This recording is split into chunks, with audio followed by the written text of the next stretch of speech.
ভোটের প্রচারে আজ রাজশাহী যাচ্ছেন BNP chairman Tarique Rahman.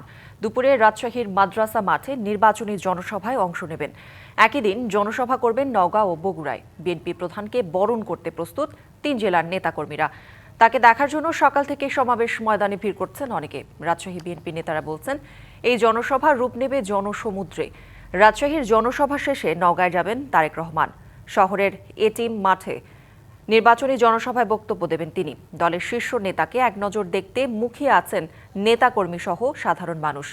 BNP নেতারা বলছেন, এই জনসভা নওগাঁর রাজনৈতিক ইতিহাসে গুরুত্বপূর্ণ অধ্যায় হয়ে থাকবে। রাজশাহী ও নওগাঁর জনসভা শেষে তারেক রহমান যাবেন তার পৈতৃক ভিটা বগুড়ায়। রাতে শহরের আলতাফুন নেসা খেলার মাঠে নির্বাচনী সমাবেশে বগুড়া সদর আসনে নিজের জন্য এবং অপর 6টি আসনে ধানের শীষে ভোট চাইবেন তারেক রহমান। আমি তারেক রহমানকে দেখার জন্য এসেছি। তুমি কি তাকে দেখতে চাও? হ্যাঁ, বিএনপির চেয়ারম্যান জনাব তারেক রহমান বগুড়া আগমন উপলক্ষে বগুড়ার মানুষের মধ্যে আনন্দ উল্লাস এবং সাজ্জাদ রচিত। আরও জানাতে রাজশাহী থেকে সরাসরি যুক্ত হচ্ছেন সহকর্মী আনোয়ার হোসেন। আনোয়ার, তারেক রহমানের রাজশাহী সফর ঘিরে কেমন উৎসুক জনতা, কি পরিস্থিতি দেখছেন সেখানে, সব মিলিয়ে জানাবেন। কৌরি, বিএনপি চেয়ারম্যান তারেক রহমানের আগমন ঘিরে একেবারেই উৎসাহ উদ্দীপনার এতটুকু কমতি নেই রাজশাহীতে। এখানে যারা বিভিন্ন স্তরের নেতাকর্মী আছে এবং যারা জনসাধারণ আছে তাদের মধ্যেও আমরা দেখেছি উৎসাহ উদ্দীপনা রয়েছে। এখানে আমরা কথা বলেছি, বিভিন্ন জনের সঙ্গে কথা বলেছি। যদি একটু বলি, এই যে রাজশাহী যে মাদ্রাসা মাঠ, যেখানেই মূলত জনসভা স্থল, মঞ্চ অনেকটাই প্রস্তুত আমরা দেখেছি। আর সকাল থেকেই মোটামুটি এখানে বিভিন্ন যে স্তরের যে নেতাকর্মী, এর মধ্যে আমরা দেখেছি যে তারা আসতে শুরু করেছেন।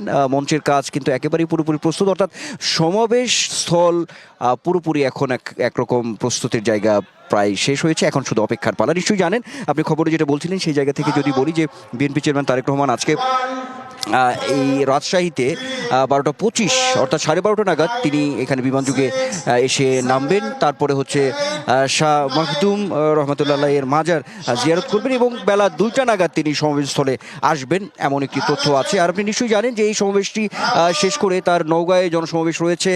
সেই সঙ্গে তিনি আবার আজকে রাতে সন্ধ্যায় তিনি বগুড়াতে ফিরবেন, সেখানেও তার জনসমাবেশ রয়েছে। একই সঙ্গে আগামীকালও তার বেশ কিছু কর্মসূচি রয়েছে। তিনি রংপুরে যাবেন, সেখানে শহীদ আবু সাইদের কবর জিয়ারত করবেন।